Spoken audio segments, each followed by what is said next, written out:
பாருங்க, இவர் தான் கிணறு வெட்டின ஓனர், கிணத்துக்கார ஓனர். இவரை ஏமாற்றி இவ்வளோ காசு பிடிங்கிருக்கிறாங்க. 3 லட்ச ரூபாய். இதான் மண் பாருங்கள் ஃப்ரெண்ட்ஸ்.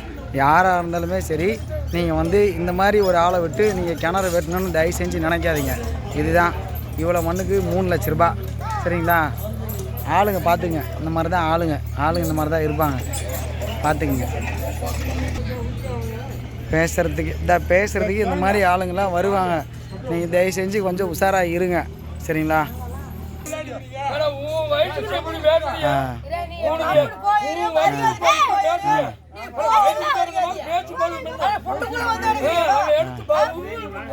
பாருங்க, இந்த மாதிரிலாம் தேவையில்லாம பேசுவாங்க. அவர்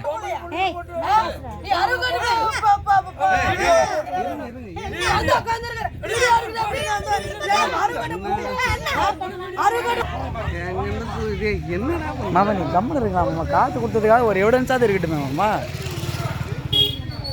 நான் யார் வந்தாங்க, நாளைக்கு என்ன பேசணும், காசு கொடுக்கணும்ல, அதனால நான் வீடியோ எடுக்கிறேன். நான் குறைச்சிலே உங்களுக்கு கொடுக்கலையே. வீடியோ எடுக்கிறதுல என்ன, நீ தப்பாக பேசினே, நான் தப்பாக பேசினேன், எதுவுமே பண்ணல, அப்புறம் என்ன பிரச்சனை உங்களுக்கு? சரி, அவ்வளோதான், விடுங்க.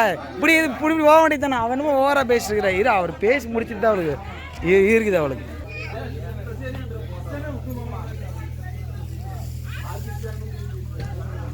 ஃப்ரெண்ட்ஸ், இவ்வளோ தான் மண்.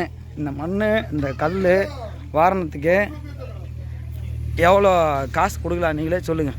3 லட்ச ரூபாய் ஃபைனல்னால் இது வந்து பிரச்சனை பண்ணதுக்கு அப்புறம்தான் 3 லட்ச ரூபா வந்துருக்குது. இல்லைன்னா 5,40,000 பில்லு கொடுத்துட்டு. உங்கள் வேலையை மட்டும் நீங்கள் பாருங்கள். உங்களை ஏதாவது வீடியோ நீங்கள் வேணால் வரீங்களா? நீ எழுறா தம்பி. உன் பேர் என்னடா? உன் பேர் என்ன? தமிழ். சரி, நீ எடு. நீ போ ஸ்டேஷனுக்கு. போனால் உனக்கு தான் 10 பைசா கிடைக்காது. யாரு அவன் பண்ணனா? நானும் உன்னை அவன் பண்ண. சரிடா. யாருமே இல்லைங்க.